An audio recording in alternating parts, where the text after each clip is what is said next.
All right, guys, next one. We're holding hands. Last one on the last one on the main card. This is Bo Nickal versus Cody Brundage. Cody Brundage is out of Factory X out here in Colorado. He's got a few things he really likes to do. He'll do some fakes on the feet and chase a big right overhand. He's hurt a few opponents with that. Once he hurts people or if the opportunity just presents itself, he loves, like Dustin Poirier, to jump the gilly. Now, this has had some mixed success, unlike our dear a famous fighter, Dustin Poirier. He's finished his guillotine sometimes. He's got some wins with it, but it's also jumped him into bad positions frequently and consistently. He's also just had some moments in fights where it seemed like he wasn't all mentally there. His coach got pretty upset with him from not performing. I think he's working on that, but this is a stiff test ahead of him to deal with those kind of things. He's fighting Bo Nickal. Any thoughts on Bo Nickal or Cody Brundage, Corey? If I don't know anything about the fighters, I typically just root for who I like more. And because I follow Bo Nickal on Instagram, I like him more.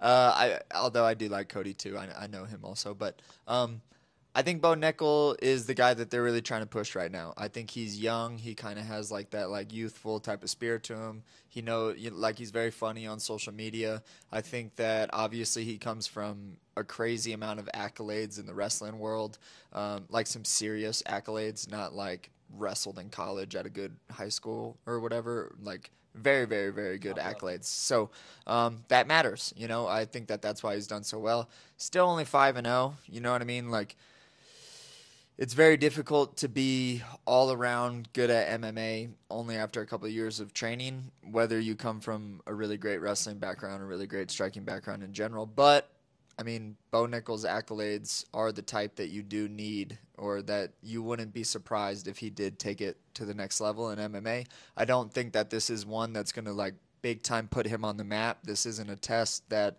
is, like a grand test right now in the division. I think that will maybe come 1 or 2 fights later after he's a little bit more seasoned.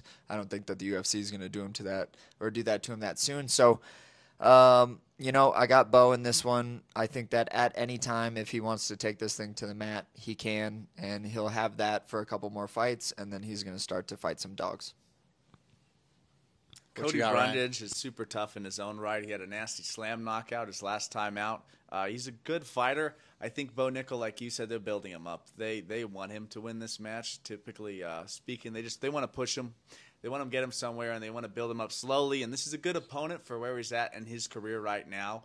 Most wrestlers have a hard time letting their hands go. Bo Nickal's really shined with that. I don't think he's going to go to that in this matchup with a little more experienced vet like Brundage. I see him taking him down and looking for a submission, probably an arm triangle or a rear naked choke. We've seen Bo pull off some really slick jiu-jitsu, including a triangle on the Dana White's Contenders Series. That was pretty fantastic. Really quick finishes. I'm going to go first round submissions for Bo Nickal in this one. The most interesting thing to me in this fight is the takedown fake. Bo Nickal put a video out, I think, on Instagram, breaking down his last fight, showing how he faked the takedown that let him hit the guy because the guy had a huge reaction to it. Brundage is a good wrestler. I don't think he's going to have as big as a reaction, so I think he can give Bo some problems by not overreacting to the takedown fake and by being willing to wrestle with him and strike with him. Ultimately, I think Bo Nickal could still take this fight, but I think Cody is going to give him some trouble. If Cody jumps that guillotine, it could put him in problems, but overall I have Bo.